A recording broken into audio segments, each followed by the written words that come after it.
O programa a seguir tem classificação indicativa livre.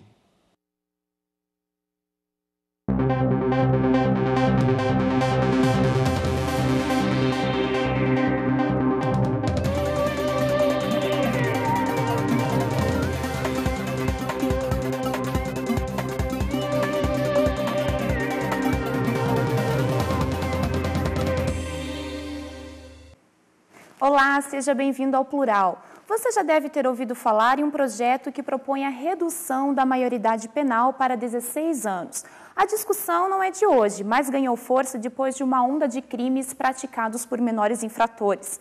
A violência chocou a população. Segundo o Datafolha, 93% dos paulistanos são favoráveis à redução como medida de segurança pública. Por outro lado, entidades ligadas à infância e à juventude trabalham para evitar que jovens infratores sejam encaminhados à penitenciária antes dos 18. Será que esse é o melhor caminho? Que fatores conduzem um adolescente à violência e à criminalidade? O Plural de hoje promove um encontro de ideias entre o deputado federal Fernando Francischini, que é a favor da redução da maioridade penal, e a professora de Direito Penal pela UFPR, Priscila Plachassá. Muito obrigada pela presença de vocês. Obrigada. Deputado, já faz um tempo que o senhor trabalha com essa proposta. Em que situação que está esse projeto? Esse é um projeto que não é simplesmente a redução da maioridade penal. Nós concordamos em alguns pontos e discordamos em outros. O primeiro que eu tenho certeza é que nós precisamos responsabilizar o menor infrator. Nós não podemos continuar com a sensação que ele tem de impunidade. E a população brasileira cobra isso do legislativo brasileiro. Só que nós não defendemos a redução da maioridade penal pura e simples. Nós não queremos pegar um menor de 16, de 17 anos incompletos e colocá-lo numa penitenciária, num presídio, numa delegacia de polícia, porque nós entendemos também, e daí nós concordamos, que aquilo é uma faculdade do crime. E também nós vamos estar estimulando o menor de 16 anos a ser cooptado daí novamente numa nova faixa etária pelo crime organizado.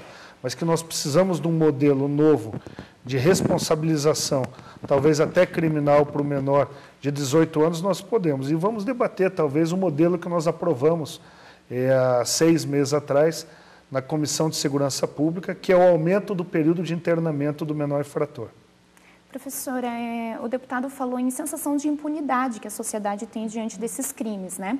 Mas o Estatuto da Criança e do Adolescente já não prevê uma certa medida socioeducativa que seria punitiva? Ou realmente a gente pode dizer, do ponto de vista do direito, que esses jovens ficam impunes? Na verdade, existe uma discussão bastante delicada, porque o Estatuto da Criança e do Adolescente, ele não usa a denominação pena. Então, ele fala em medida socioeducativa.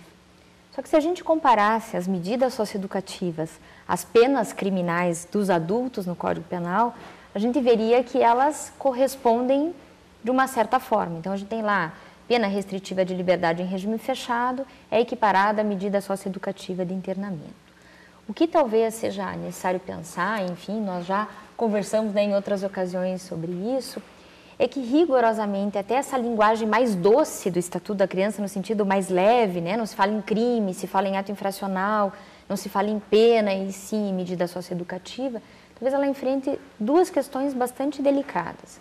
Uma é a dificuldade do sistema socioeducativo de cumprir as finalidades que o ECA esperava que ele cumprisse. A segunda é a que o deputado traz, e me parece que esse é um ponto bastante complexo, bastante delicado, que é a demanda da população em relação a medidas de cunho mais punitivo. Então, aumento de punição, redução da maioridade penal, né? Não é por outro motivo, Esther, que a medida que mais se sugeriu à comissão que reformava o Código Penal fosse a pena de morte. Claro, uma questão muito radical, né? Então, esse modelo talvez não tenha sido bem compreendido, de um lado, e de outro talvez não tenha sido realmente implantado. Acho que esse vácuo rigorosamente existiu. De todo modo, a minha opinião é de que a impunidade, ela existe tecnicamente, no sentido de que ele não pode receber a pena criminal, mas não que eu ache que ele não seja responsabilizado. Acho, às vezes, até, já ponderei isso com o deputado numa situação anterior, que o sistema socioeducativo, às vezes, ele é até mais violento, porque pensa colocar vários jovens, né, fechados lá, do que numa penitenciária. Então, as faculdades do crime, elas têm, às vezes, estágios que antecedem. Essa é a parte que nós não concordamos. Então, eu entendo, e no caso do Vitor Hugo, o jovem que foi executado a sangue frio, e nós, estarrecidos, no país inteiro assistimos, um jovem de 17 anos, há 3 dias de completar os 18, executou esse menino a sangue frio, voltando do trabalho, do estudo, sonhos, uma família, e o período máximo que ele vai responder, talvez, com uma medida socioeducativa, é o período de 3 anos. Com 21 anos de idade, se apaga a sua ficha, não existe nenhum antecedente criminal. Com 21 anos, ele estará solto novamente nas ruas, podendo cometer, como se fosse primário, novos crimes.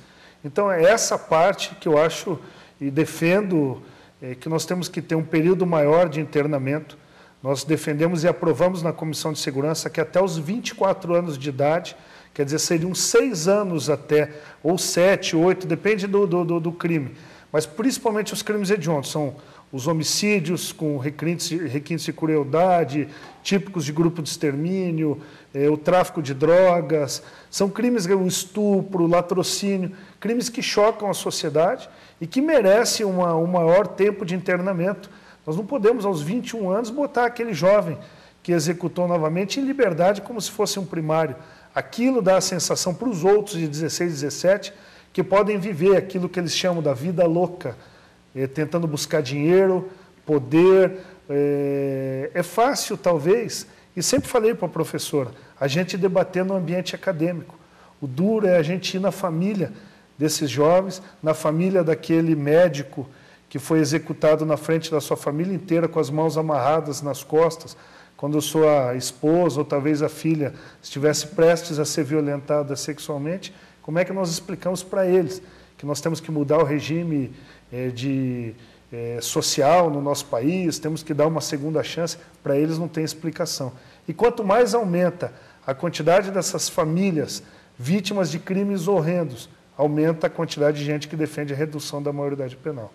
Pois é, eu quero voltar a falar de por que o modelo que nós temos hoje não é viável. Antes disso, para ilustrar melhor nossa conversa, nós preparamos uma reportagem que mostra como esse assunto é tratado em outros países. Acompanhe. A Unicef fez um levantamento com 54 países para identificar a variação da maioridade penal pelo mundo. Os dados mostram que alguns países responsabilizam crianças desde os 12 anos e outros só aos 21. No Brasil, os jovens cumprem medidas socioeducativas a partir dos 12, mas a responsabilidade penal começa aos 18. Na Colômbia e no Peru, a maioridade também é aos 18. Já na Argentina, os adolescentes de 16 anos já cumprem a pena nas penitenciárias. Na Europa, países como Alemanha, Portugal e Escócia estabelecem uma faixa etária entre os 18 e os 21 anos, em que o infrator tem a pena atenuada, embora seja considerado maior do ponto de vista penal. Na Alemanha, a punição juvenil começa aos 14 anos. No Reino Unido, a responsabilidade penal é fixada aos 10, para crimes graves, mas o infrator só pode ser preso se tiver mais de 15 anos. Os japoneses só punem a partir dos 21. Já os Estados Unidos, os menores são punidos de acordo com a legislação estadual, sendo que a maioria dos estados julga crianças de 12 anos pelo sistema adulto, incluindo pena de morte e prisão perpétua. A Irlanda, por sua vez, determina uma idade mínima para a privação da liberdade, e outros países abrem uma exceção, permitindo a redução da maioridade em alguns casos. A ONU sugere que a maioridade penal seja superior a 18 anos. Professora, a gente viu ali que as leis mudam muito de país para país, né? Alguns punem já a partir dos 10 anos e no Japão só com 21. A gente pode comparar o padrão brasileiro, as condições socioeconômicas com esses outros países? Isso também interfere na formulação dessas leis? Eu acho que a gente tem 2 fatores primordiais para a questão da minoridade penal, Esther. Um é cultural e o outro é socioeconômico, né? Então, a gente olha, por exemplo, Inglaterra e Estados Unidos têm um patamar de minoridade penal bastante baixo, porque existe uma cultura punitiva bastante forte, né? Os Estados Unidos hoje têm a maior população carcerária de adultos do mundo, quase 2 milhões de pessoas, além daqueles que estão sujeitos a outras medidas. Então, esse é um valor cultural de uma sociedade que trabalha com movimentos que a gente chama de lei e ordem, enfim. Outro é o fator socioeconômico, e aí é paradoxal. Alguns países que têm uma condição socioeconômica razoável, como o Japão, a própria Alemanha, que tem um sistema, embora se permita a partir dos 14 anos, tem que existir um incidente de flexibilidade dessa menoridade penal para ele ser punido antes dos 18 anos, né? E os casos lá são muito raros. Então você vê países que têm boas condições econômicas, estão trabalhando com propostas de uma faixa mais ampla do que a nossa, inclusive. Eu particularmente acho que mais do que a gente trabalhar com o vetor 18, 17 ou 16 anos, o que me preocupa é realmente o que está por trás. Então, eu penso, como ponderou o deputado, que a dor é muito grande das famílias que foram vitimadas não apenas por um fato praticado por um menor de 18, mas por qualquer pessoa, né? Um estupro, um latrocínio, um homicídio é alguma coisa que choca. Mas eu acho que talvez exista, essa é a minha perspectiva, deputado, que nós fizéssemos uma pergunta, o que levou esse adolescente a isso, né? O ambiente sociocultural e econômico no qual ele está inserido. A gente tem hoje a questão da drogadição como veiculada como grande mal da comunidade brasileira. Então, talvez assim, a fratura social que nós temos, ela é muito mais significativa, obviamente, que a Alemanha e Estados Unidos. E lá eles estão trabalhando com um fato que é a questão da infância e da juventude, que hoje ela é uma maturidade mais tardia. Então, nós queremos dizer que agora vamos ter o Estatuto do Jovem Adulto, para algumas coisas estamos tentando deixá-lo mais tardiamente, como ele sai de casa mais tarde, ele começa a trabalhar mais tarde, mas queremos antecipar a menoridade penal. Então, nesse ponto, eu acho que é necessário refletir o que de fato seria possível a partir da redução. Apesar de ter um ponto que para mim é bastante caro, que eu até acho que é inconstitucional a redução da maioridade penal. Mas por causa é do ECA. Não, acho que por causa da Constituição mesmo. Agora, deputado, a gente vê que, a priori, o sistema que a gente tem hoje com medidas socioeducativas que puniriam e também reabilitariam esses jovens funcionaria, né? Eles não entrariam para a faculdade do crime, como o senhor disse, né? E, de certa forma, seriam punidos e voltariam para a sociedade, né? Até os 18 anos e estariam em condições de voltar à sociedade. Por que o sistema que a gente tem hoje é falho, não está dando certo? Que é um depósito de gente. Você bota numa mesma cela que cabem 4 pessoas, 20, 30, dormindo em escala de serviço, convivendo com doenças, convivendo com a criminalidade organizada, que daí ele foi preso primário por tráfico de drogas. Sai de lá um traficante profissional, sai de lá um homicida profissional. Então, nós temos que mudar esse contexto. Nós temos que começar a mudar o eixo de visão do sistema penitenciário e das casas de cumprimento das medidas socioeducativas, sejam como elas sejam chamadas, que varia de estado para estado. Temos que trazer qualificação profissional, estudo, uma forma de tentar trazer... Dentro do modelo que a gente já tem hoje. Porque senão nós estamos colocando a barbárie acima de tudo. O menor infrator precisa ser punido, precisa ser punido. Eu tenho 4 filhos homens. Priscila já acompanhou a gente nesse debate. E eu sei, quem assiste a gente sabe. Hoje a evolução, desde a época em que nós criamos talvez o último limitador de idade, que foi a Constituição Federal de 1988, o desenvolvimento socioeconômico, cultural da nossa sociedade foi muito acelerado. O jovem de 16 anos, a jovem de 16, tem plena noção do que é cometer um crime. Talvez lá na área rural, na década de 60, 70, a pessoa não tivesse a conjuntura para saber o que é, mas com certeza quem tem 16 anos sabe o que é assaltar, o que é matar, o que é estuprar, o que é seu e o que não é seu. Nós estamos discutindo também se o governo, se o poder público com as políticas sociais entrou naquela família, se a drogadição não teve, mas que culpa tem as famílias que são hoje trancafiadas dentro de casa com esses menores à solta, porque eles sabem que a punição máxima é um período que vale a pena o risco do cometimento de crimes. Então, talvez essa medida, que até o próprio governador Geraldo Alckmin levou ao Congresso, que já é a medida que nós debatemos. Ela não é a medida que faz a redução da maioridade penal aos 16 pura e simples, que eu chamo uma medida burra, mas faz uma medida inteligente. Ela aumenta o período de internamento, vira quase um cumprimento de uma pena verdadeira do crime de homicídio, como se ele fosse adulto, Só que nós não estamos reduzindo a maioridade penal. Nós estamos colocando para o menor infrator um estabelecimento de cumprimento dessa medida diferenciado dos adultos, ou seja, nós não vamos misturar ele, só que para isso o poder público não pode continuar mentindo para a sociedade. Tem que investir dinheiro, orçamento público. Não adianta só fazer obra e a gente assiste que 20% das obras vão para o bolso dos políticos corruptos. Esse dinheiro serviria para a gente fazer uma política decente dentro dos presídios, das casas, para que não volte um animal para as ruas, um animal que ficou trancado numa jaula e que quando a gente abre a porta da jaula ele sai louco, querendo morder, assaltar, roubar e se vingar da sociedade. Ele sai querendo se vingar.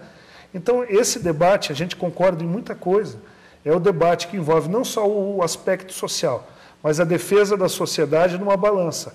Nós vamos priorizar a defesa da sociedade e vamos deixar os menores numa sensação que hoje eles não teriam uma medida eficaz contra eles, ou nós vamos continuar protegendo a criança, a adolescente, principalmente o adolescente, a gente fala acima dos 16, e deixar as famílias como hoje estão totalmente expostas. Precisamos de um novo modelo. Tá certo. O que leva um jovem a se envolver com o mundo do crime? Existe um perfil do menor infrator? A gente fala sobre isso daqui a pouco.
Estamos de volta. O Plural de hoje debate a redução da maioridade penal. Segundo o Ministério da Justiça, o índice de reincidência do sistema prisional brasileiro chega a 60%. Já no sistema de adolescentes, a taxa cai pela metade, para 30%. Na Fundação Casa, em São Paulo, a maior parte dos internos cometeram roubo e tráfico. E em Curitiba, os dados se repetem. De acordo com a Vara de Adolescentes em Conflito com a Lei, menos de 2% dos atos infracionais cometidos por adolescentes envolvem crimes contra a vida. Professor, esse é algum dos argumentos para não se reduzir a maioridade penal, que, na verdade, esses jovens cometem mais furtos, né, e por isso não haveria razão de misturar eles com criminosos mais perigosos, digamos assim.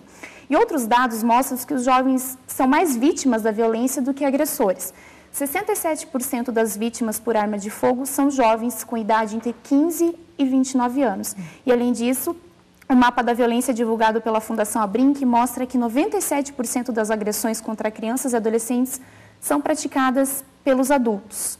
E também um outro dado é que a maioria desses jovens que sofrem agressão são pobres e negros. E isso também se repete no quadro de menores infratores, né? Também são de uma classe social menos favorecida e negros. Esses dados conseguem ajudar a gente a traçar um perfil desse menor infrator? Será que a violência interfere no ingresso dele na vida criminosa? Acho que uma coisa que o deputado ponderou, eu acho que também é fundamental, é aquilo que a gente tem de política pública e política social. Eu acho que o primeiro dado, que não é o nosso tema, mas que foi comentado por você, né, ele é indiretamente, o mapa da violência 2013 mostrou que quase 800 mil jovens entre 15 e 29 anos foram vitimados por arma de fogo em 20 e poucos anos.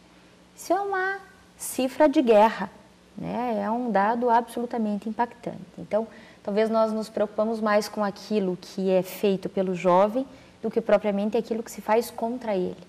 O Estado do Paraná tem um exemplo emblemático, Esther.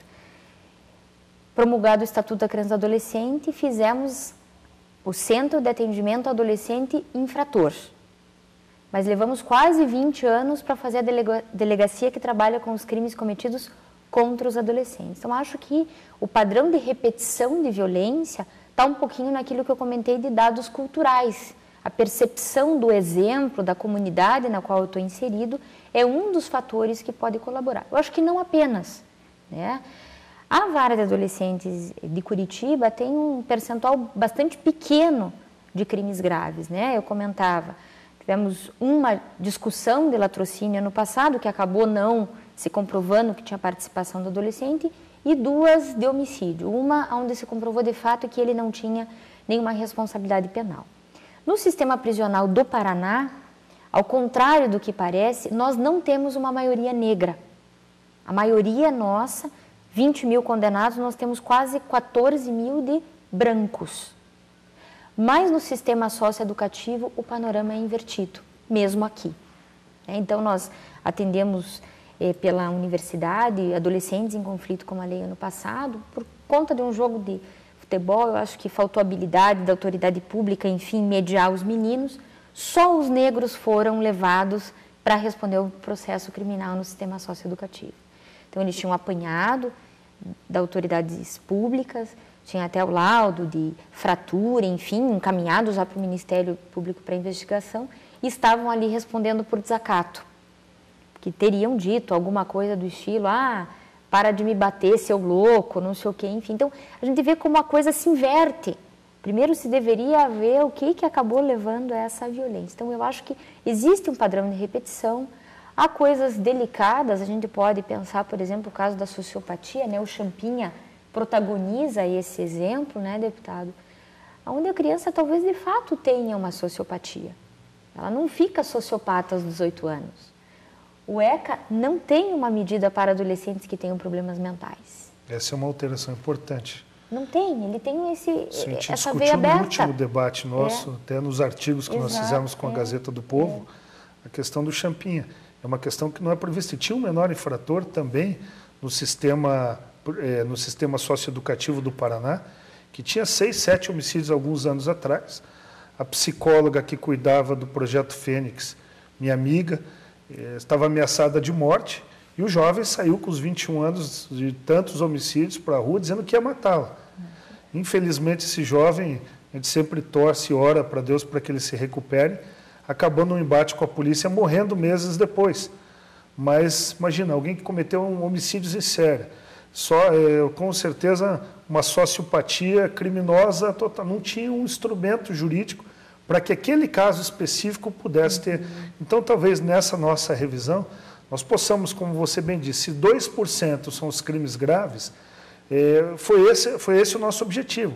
Os crimes hediondos, traduzidos em atos infracionais tidos como crimes hediondos, para esses nós temos o período de internamento maior. Seriam para poucos jovens? Seriam, mas seria extremamente eficaz, porque é esse que nós queremos tirar do convívio da sociedade até ele se recuperar, até ele tentar ter uma segunda chance, ter uma nova visão de vida. E você falava bem das vítimas, do relatório também do mapa da violência, do professor Júlio Jacobo. Nós vemos também uma coisa muito forte, a droga e as armas. Então, a droga, hoje, ela permeia em Curitiba. Isso é um depoimento do delegado que comanda a Delegacia de Homicídios. 70% ou mais dos inquéritos de homicídio envolvendo adolescentes ou jovens até os 28, 29 anos de idade tem a questão da droga. Ou era cobrança de dívida de traficante, ou era disputa de ponto, ou muitas vezes um atropelamento. Então, os traficantes se aproveitam da minoridade desses jovens para usá-los no crime? Com certeza, porque você busca... Mão de obra barata, né? Mão de obra barata, descartável, substituída em minutos, e hoje o pior. Com a chegada do crack, ele faz questão que esse jovem, além de vendedor, seja um dependente químico do crack, porque ele passa a ter o melhor vendedor do mundo, como um termo que eu sempre uso nas minhas palestras. É aquele que 24 horas fica num ponto vendendo, porque ele é um zumbi. Ele consome um pouco e vende outro, ele não ganha dinheiro. O lucro dele é ganhar 2, 3 pedras a cada tantas que ele vende. Então esse sistema é muito pernicioso, é cruel e é o que a gente assiste todos os dias. No final, lá na ponta, uma família destruída, a família do menor infrator, do jovem usuário de drogas que morreu.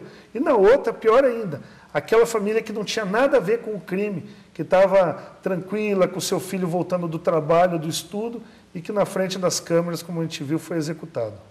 Justamente para falar sobre esse processo de violência, nós separamos um trecho do documentário Ônibus 174, que mostra a trajetória do menino Sandro do Nascimento, que morreu a caminho da delegacia depois de assaltar um ônibus no Rio de Janeiro.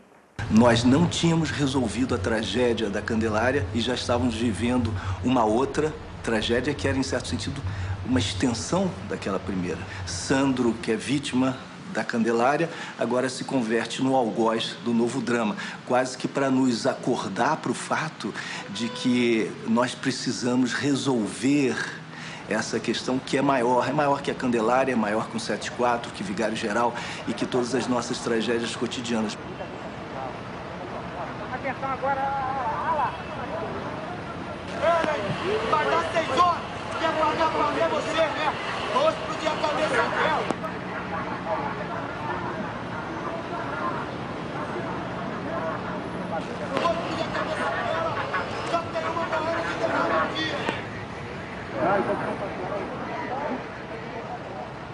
Se nós acrescentarmos à invisibilidade o drama natural da adolescência, nós compreenderemos quão difícil é esse trânsito, essa trajetória desse menino, um Sandro qualquer da vida, pela cidade, esse ser invisível. Nossa sociedade define esses seres humanos, não como seres humanos, mas como lixo da sociedade. Então eles são lançados em pocilgas e nós nos desresponsabilizamos inteiramente por eles. Tem que ser alguma coisa na vida. Eu falei, basta você lutar. E luta vence, meu filho. Ele sempre dizia, eu quero trabalhar, eu quero encontrar a tia Ivone, né? Que era a tia dele lá. E ela arrumou um serviço para mim, eu queria trabalhar e estudar. Isso ele falava, né?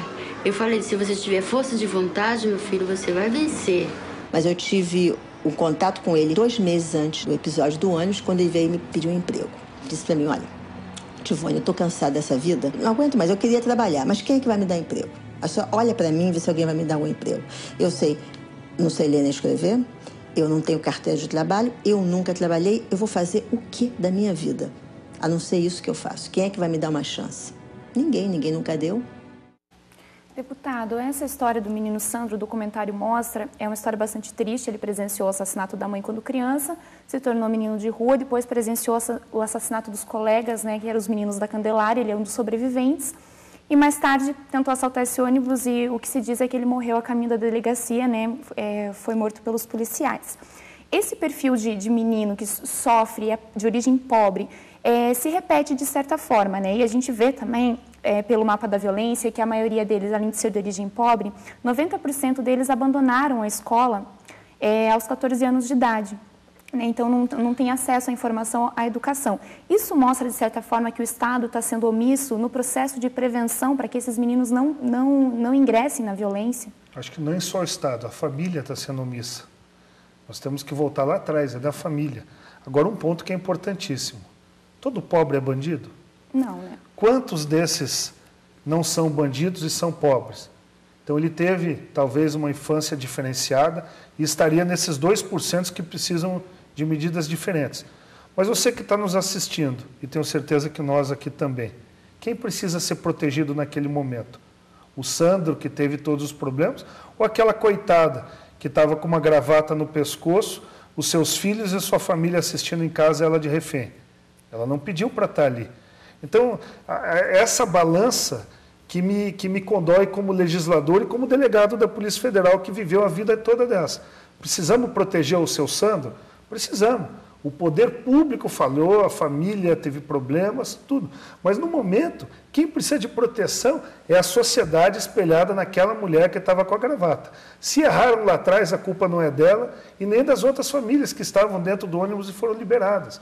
Então, precisa, no primeiro ponto, que nós concordamos. É mudar as políticas públicas, é menos safadeza política e mais gente técnica, talvez tocando os poderes executivos, que é governo federal, governo de estado, prefeituras. E num segundo ponto, ter uma legislação inteligente. A redução da maioridade penal pura e simples é burrice. Mas nós temos que ter um período de internamento maior e com investimento público para recuperar. Você acredita que a punição pode evitar que outros jovens ingressem para o crime pelo medo da punição? Eu acho que o medo da punição também é um dos fatores. Existem vários fatores, mas o medo não deixa de ser. O medo de ser encarcerado, o medo de ficar longe da sua família. Eu acho que se hoje, com a sociedade que nós temos, talvez eu seja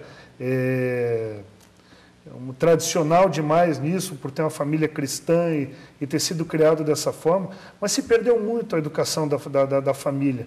Muitos jovens, por ser pobres, não podem ser carimbados. Eu acabei de passar com a CPI do tráfico de pessoas um episódio terrível, de ver que as crianças que são adotadas para o exterior, todas elas vieram de famílias que moram na beira de lixão. O poder público não foi lá dar uma segunda chance para essas crianças e para a família. Foi mais fácil botar em casa lá, romper os laços familiares e achar os primeiros que têm dinheiro para dar as crianças para fora do nosso país. Então é triste assistir isso. O Sandro precisava de ajuda do poder público lá atrás, a sua família precisava de ajuda. Mas no momento, como legislador, de um debate de aumentar a responsabilização dos menores, quem precisa da nossa defesa é aquela mulher que estava na janela do ônibus. Como que a e senhora aí que a gente vê não isso? concorda. Eu acho que a gente vive um processo de clivagem urbana, então uma super individualização das coisas. Eu penso, deputado, que de alguma maneira toda a comunidade tem responsabilidade pelas coisas. Claro, a gente exerce, o senhor na sua atividade legislativa, a externa comunicação do programa, eu na advocacia, enfim, então, eu acho que nós temos responsabilidade. Inclusive, eu queria só complementar que no caso do Sandro, foi todo um contexto, né? Além de tudo que já estava acontecendo na trajetória da vida dele, e o sociólogo ali fala de invisibilidade social, aquela necessidade de ser reconhecido como cidadão, porque ele andava pelas ruas, as pessoas ignoram.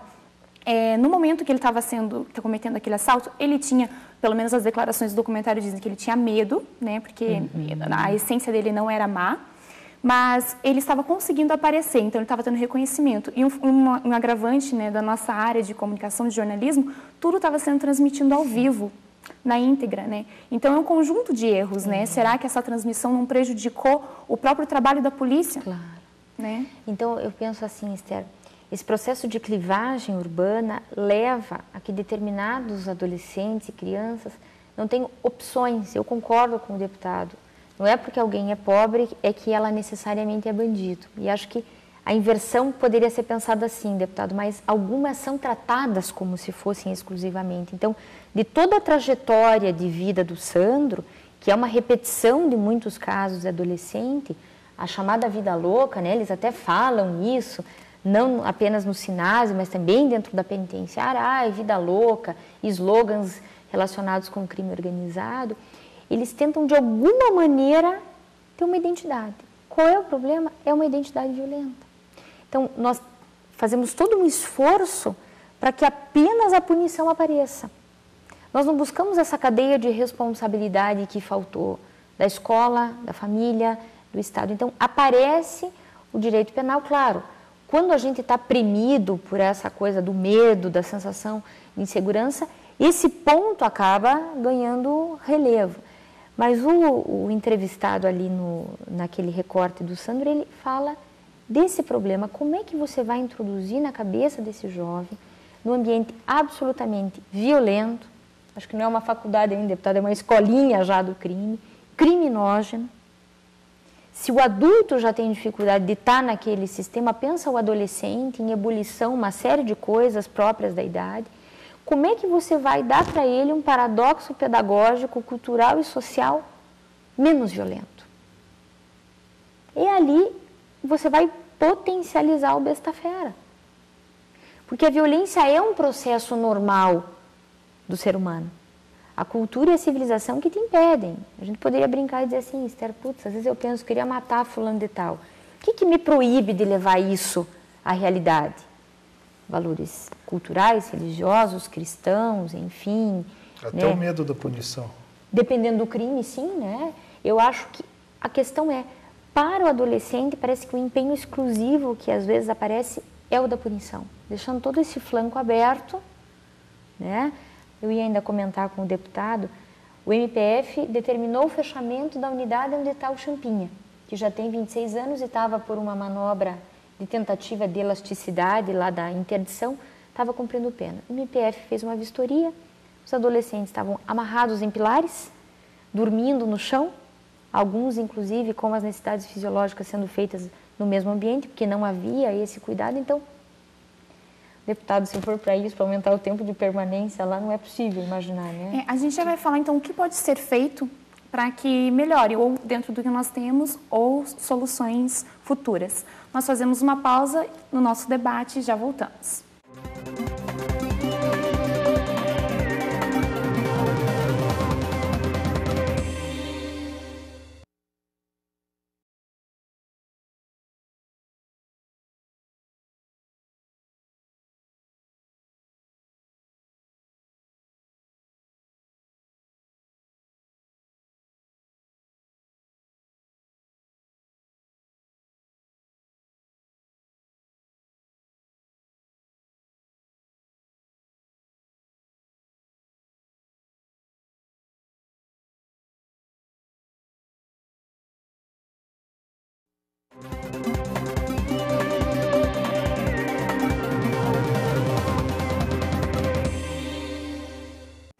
Se por um lado as condições sociais precárias conduzem muitos jovens ao crime, do outro a sensação de impunidade assusta as famílias que foram vítimas dessa violência. Quais seriam as medidas para equilibrarmos a situação? Afinal, existe uma solução? A nossa equipe de reportagem foi às ruas para saber. Olha, eu sou muito na verdade,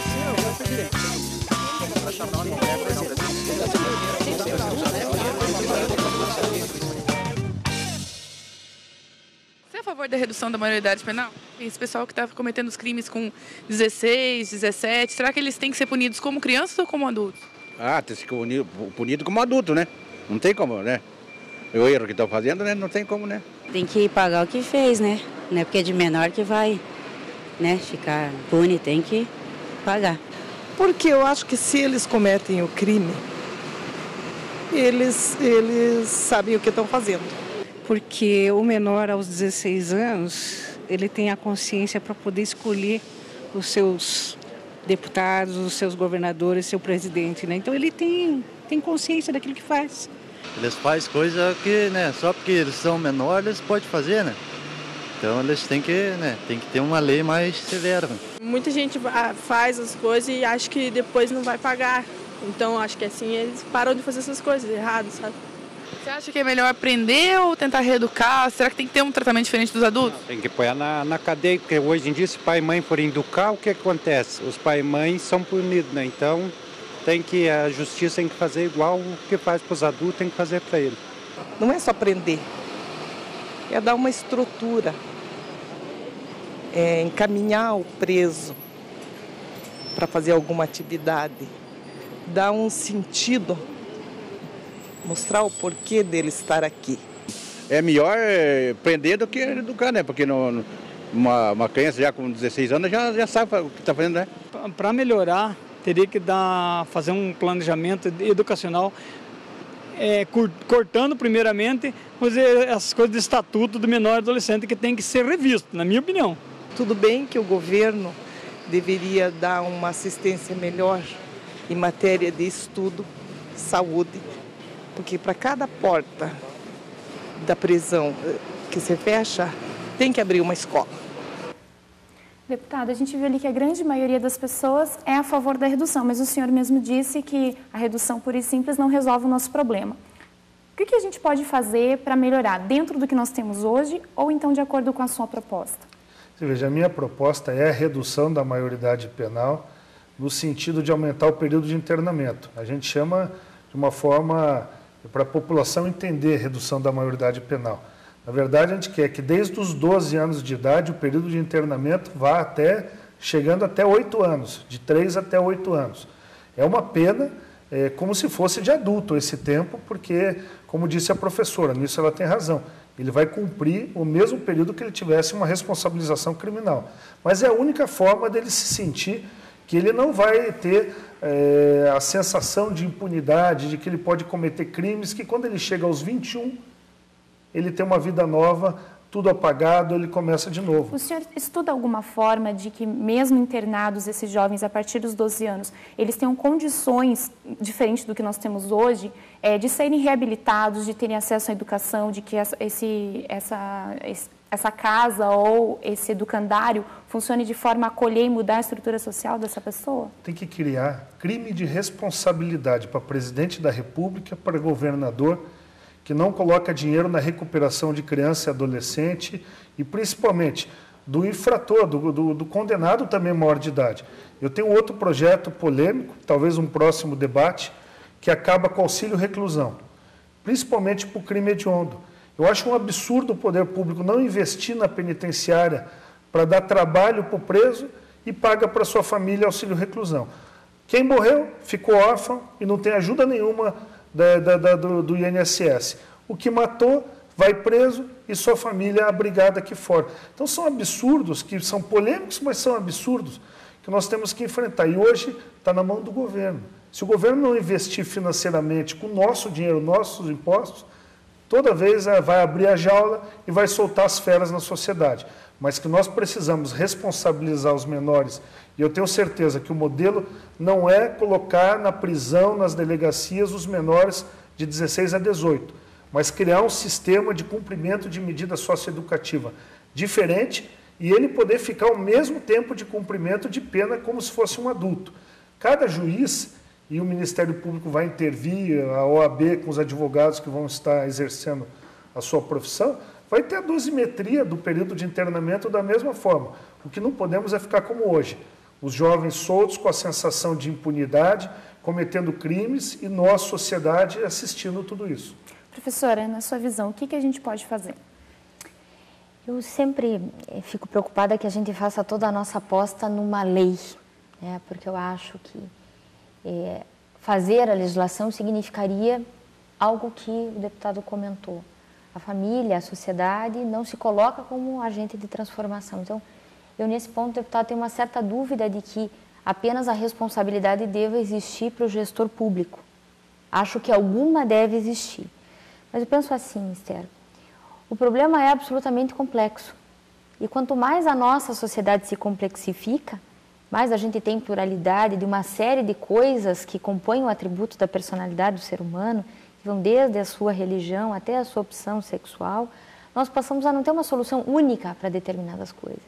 E, infelizmente, o crime também não tem solução. A violência é um produto cultural de determinada sociedade.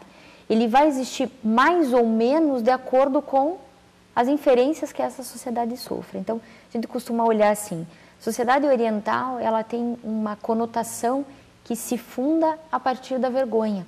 Então, talvez a gente não fizesse aqui, acho que a gente é desse tempo, onde o pai olhava para você e você já sabia exatamente o que tinha que ser feito. Então, havia responsabilidade no ato de educar. Você via uma pessoa de idade, você cedia o seu lugar, independentemente de plaquinha indicativa.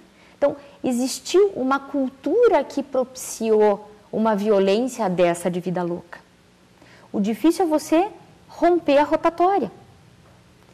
Quando a gente está no modelo de sociedade onde o medo é a tônica, que grita por toda essa demanda, e eu entendo a situação do deputado, existe hoje um convênio social que demanda por mais lei.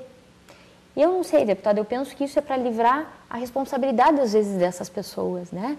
Um dos entrevistados disse assim, pois é, o estatuto não permite mais que os pais eduquem os seus filhos. É uma grande mentira.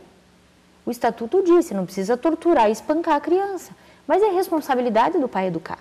O limite é uma coisa necessária. A imposição do limite é um ato de amor, só que exige paciência, serenidade e energia.